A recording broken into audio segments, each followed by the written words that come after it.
R Sreejith ചേരുന്നു വിവരങ്ങളുമായി. ശ്രീജിത്ത്, മുഖ്യമന്ത്രിയെയും മകളെയും വേട്ടയാടുന്നുവെന്ന് ചിത്രീകരിച്ചുകൊണ്ട് രാഷ്ട്രീയ പ്രതിരോധം തീർക്കുകയാണ് CPIM അല്ലേ?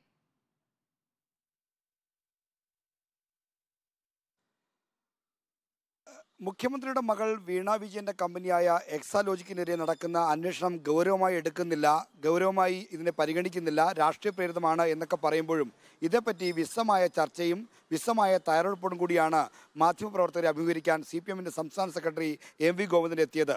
മുഖ്യമന്ത്രിയുടെ മകൾ ആയതുകൊണ്ട് മാത്രമാണ് വീണ വിജയനും അവരുടെ കമ്പനിയായ എക്സാലോജിക്കും ഇത്തരത്തിലൊരു അന്വേഷണം നേരിടുന്നത് എന്നാണ് MV ഗോവിന്ദൻ ഉന്നയിക്കുന്ന പ്രധാനപ്പെട്ട വാദം. മാത്രമല്ല, എക്സാലോജിക്കിനെതിരായ അന്വേഷണം 2024 ലോക്സഭാ തെരഞ്ഞെടുപ്പിനുള്ള കേളികൊട്ടാണ് എന്നും അദ്ദേഹം ആരോപിക്കുകയാണ് ചെയ്യുന്നത്. നിയമപരമായി നടന്ന ഒരു ഇടപാടിനെ പറ്റി അന്വേഷണം എന്ന പേരിൽ പുകമറ സൃഷ്ടിച്ച് ഇതാണ് മുഖ്യമന്ത്രിയിലേക്ക് എത്താനുള്ള വഴി എന്ന് ചൂണ്ടിക്കാണിച്ചു കൊടുക്കുകയാണ്. അത് തീർത്തും തെറ്റായ സമീപനമാണ് എന്നും MV ഗോവിന്ദൻ ചൂണ്ടിക്കാണിക്കുന്നു.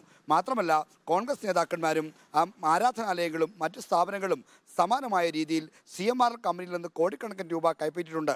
ഇത്തരം കൈപ്പറ്റിയ തുകയ്ക്കെല്ലാം ആദായ നികുതി വകുപ്പിൻ്റെ ഇടക്കാല തർക്കപരിഹാര ബോർഡ് ഇളവ് നൽകി.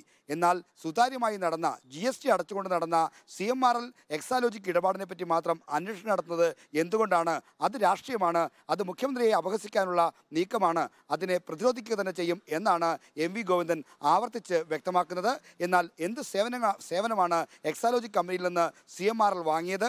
ഏതൊക്കെ തരത്തിലുള്ള സേവനങ്ങൾ നൽകി? ഇതുമായി ബന്ധപ്പെട്ട കരാറിൻ്റെ വിശദാംശങ്ങൾ എന്തുകൊണ്ടാണ് ആദായ നികുതി വകുപ്പിന് പിന്നാലെ കമ്പനി രജിസ്ട്രാർക്കും നൽകാതെ ഇരിക്കുന്നത്?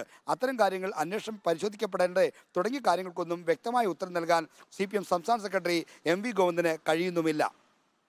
ശരി, ആർ ശ്രീജിത്താണ് വിവരങ്ങൾ നൽകിയത്. തിരുവനന്തപുരത്ത് നിന്നും MV ഗോവിന്ദൻ CPM സംസ്ഥാന സെക്രട്ടറി വാർത്താ സമ്മേളനത്തിൽ വിശദമായി ഇത്തരത്തിൽ പ്രതിരോധിക്കുന്ന തരത്തിലുള്ള ഒരു നിലപാടാണ് സ്വീകരിച്ചത്.